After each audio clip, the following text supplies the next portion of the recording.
Hello dear students, my name is Shweta Mishra and welcome to all of you our study YouTube channel Road to Success, जहाँ पर हम discuss कर रहे हैं sociology subject. अगर आप ग्रेजुएशन में हैं या पोस्ट ग्रेजुएशन में हैं और आपका सब्जेक्ट सोशियोलॉजी है या फिर आप यूजीसी नेट की प्रिपरेशन कर रहे हैं तो ये सीरीज़ ये श्रृंखला आपके लिए मोस्ट इम्पोर्टेंट हो जाएगी, क्योंकि इसमें हम वही बेहतरीन क्वेश्चंस लेके आ रहे हैं जो अब तक एग्ज़ाम्स में आ चुके हैं और आने की संभावना है। तो देखते हैं, हमारा फर्स्ट क्वेश्चन है कार्यों के विभाजन को क्या कहते हैं। कार्यों के विभाजन को क्या कहते हैं और हमारा करेक्ट आंसर क्या होगा। हमारा करेक्ट ऑप्शन है हमारे पास 4 और करेक्ट आंसर होगा श्रम विभाजन। नेक्स्ट क्वेश्चन है हमारा, निम्नलिखित में से कौन सी आर्थिक प्रवृत्तियां उपभोक्तावाद की ओर रुझान पैदा करती है, यह बताना है आपको। और आपके पास 4 ऑप्शन हैं।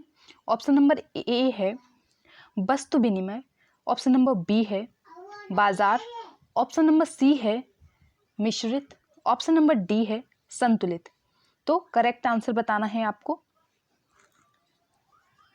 यस, आप कमेंट करके आंसर बता सकते हैं और इसका करेक्ट आंसर होगा option number B is a correct answer, बाजार। नेक्स्ट देखते हैं question number third. Question number third है हमारा, निम्नलिखित में से किसने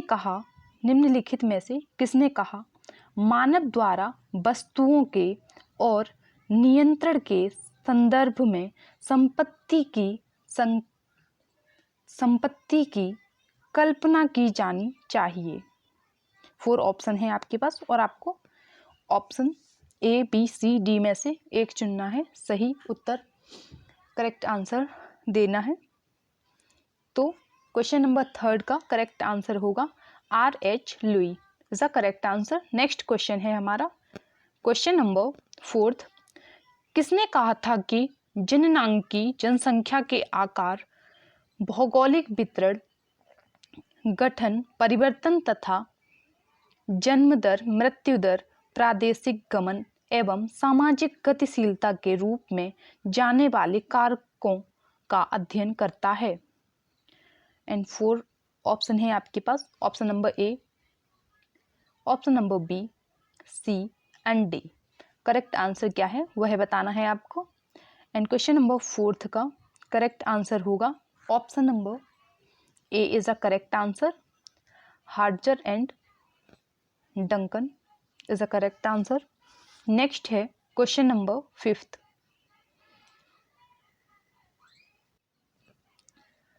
क्वेश्चन नंबर फिफ्थ है, जननांकिकी में जनसंख्या के आकार, उसके घटक, उसके क्षेत्रीय वितरण, जन्म दर, मृत्यु दर, विवाह दर, प्रगतिशीलता तथा प्रसव संबंधी गणितीय जानकारी का अध्ययन करते हैं।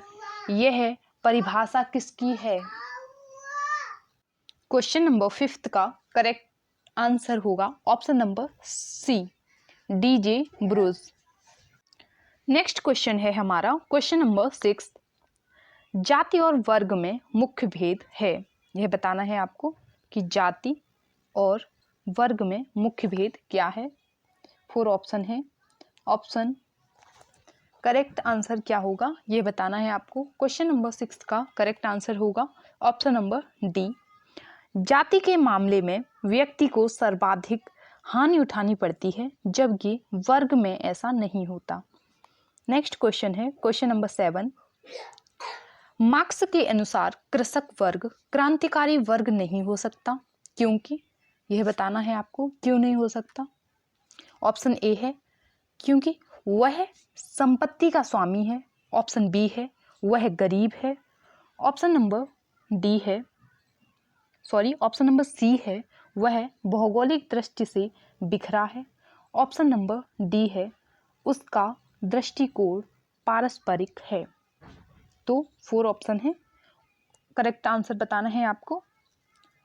गाइस, आपको आज की क्लास और इससे पहले 3 क्लासेस हो चुकी हैं अगर आपने अभी तक वो नहीं देखी है तो आप पहले उनको देखिए और कमेंट करके ज़रूर बताइए कि आपको क्लास कैसी लगी। जिन लोगों के कमेंट्स हमने देखे हैं बहुत अच्छा लगा, उनके कमेंट्स देख के आप लोगों को क्लास पसंद आ रही है। और हिंदी की क्लास के बारे में जो आप लोग चाहते हैं वो जल्दी ही प्रोवाइड कराई जाएगी, जस्ट बिकॉज अभी यूजीसी नेट का एग्ज़ाम इम्पोर्टेंट है, तो आपके लिए इसका एग्ज़ाम फिनिश होने तक सोशियोलॉजी की प्रॉपर क्लासेस कराई जाएंगी। और उसके बाद हिंदी पर ही फोकस होगा, हिंदी जीएस, जो आपको सबसे पहले जिसकी क्लासेस चाहिए उसकी क्लास मिलेगी पूरी तरीके से कंप्लीट क्लासेस। तो क्वेश्चन नंबर 7 का करेक्ट आंसर क्या है यह बताना है आपको। Option number D is a correct answer, उसका दृष्टिकोण पारस्परिक है। नेक्स्ट है क्वेश्चन नंबर 8, संस्थाएं होती हैं, संस्थाएं क्या होती हैं यह बताना है आपको। संस्थाएं अमूर्त होती हैं, व्यापक होती हैं या सामाजिक होती हैं या फिर उपरोक्त सभी। तो जल्दी से बताइए कि संस्थाएं क्या होती हैं। क्वेश्चन नंबर 8 का करेक्ट आंसर क्या होगा।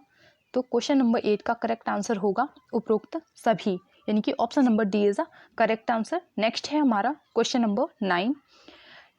क्वेश्चन नंबर 9 कहता है कि शिक्षा के संबंध में कौन सा कथन अनुचित है यह बताना है आपको। कि शिक्षा के संबंध में 4 ऑप्शन है, 4 स्टेटमेंट आपको दी गई हैं, इसमें से आपको इनकरेक्ट जो है वह चूज करनी है। तो बताइए जल्दी से। ए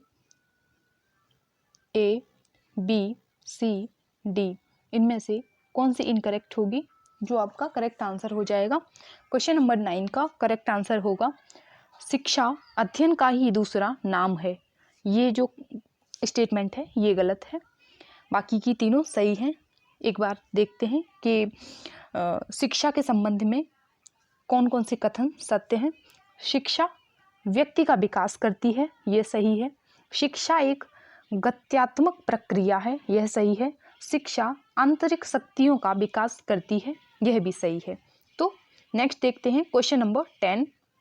क्वेश्चन नंबर 10 है हमारा जैविकीय कार्यों का संबंध किससे है यह बताना है आपको। एंड करेक्ट आंसर क्या होगा। Option number A is a correct answer. मनुष्य की आंतरिक प्रवृत्तियों की संतुष्टि से, जैविकीय कार्यों का संबंध किससे है, मनुष्य की आंतरिक प्रवृत्तियों की संतुष्टि से। नेक्स्ट है क्वेश्चन नंबर 11 है बहुपति विवाह का कारण है यह बताना है आपको कि बहुपति विवाह का कारण क्या है। ऑप्शन है ऑप्शन नंबर ए संयुक्त परिवार को मजबूत बनाने का विचार। ऑप्शन बी पुरुष के अनुपात में स्त्रियों की कम संख्या। ऑप्शन नंबर सी निर्धनता। ऑप्शन नंबर डी उपरोक्त सभी। तो करेक्ट आंसर क्या होगा। करेक्ट आंसर होगा ऑप्शन नंबर डी उपरोक्त सभी। ये तीनों स्टेटमेंट सही हैं, तीनों की वजह से ही बहुपति विवाह होते हैं। नेक्स्ट है क्वेश्चन नंबर 12। भारत में 2001 की जनगणना के अनुसार महिलाओं में साक्षरता की दर कितने प्रतिशत है। 4 ऑप्शन है। ऑप्शन नंबर ए है आपका 75.85%। ऑप्शन नंबर बी है 54.16%। ऑप्शन नंबर सी है 45.3%। ऑप्शन नंबर डी है 31.6%। तो 4 स्टेटमेंट है, 4 ऑप्शन है आपके पास एंड करेक्ट आंसर क्या है वह बताना है आपको। और क्वेश्चन नंबर 12 का करेक्ट आंसर होगा option number B 54.16% is the correct answer. Next question है क्वेश्चन नंबर 13। सामाजिक परिवर्तन के लिए आर्थिक कारणों का प्रभावित करने वाला प्रमुख तत्व है। ऑप्शन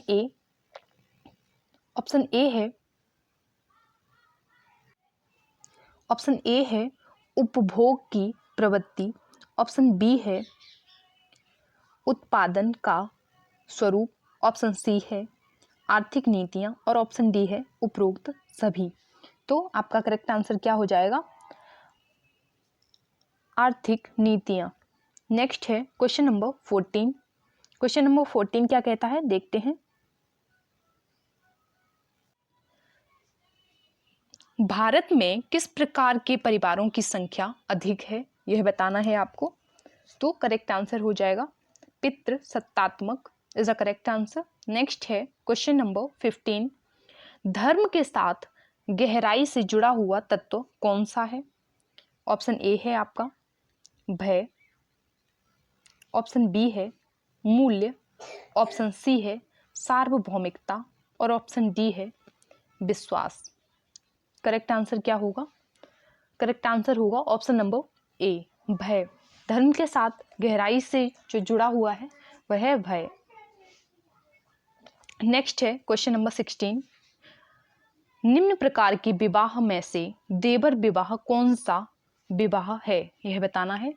ऑप्शन ए भाई बहनों के बीच का विवाह, ऑप्शन बी बहन की पुत्री के साथ विवाह, ऑप्शन सी भाई की पुत्री के साथ विवाह और ऑप्शन डी पति के भाई के साथ विवाह।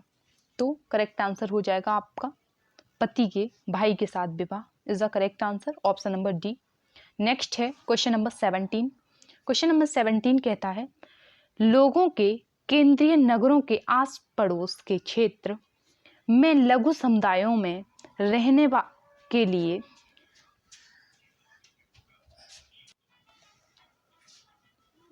चले जाने को कहा जाता है, यह बताना है आपको।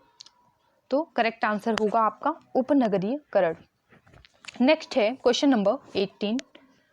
प्राचीन नगरों के विकास की निम्नलिखित शर्तों में से कौन सी एक सर्वाधिक महत्ता की थी?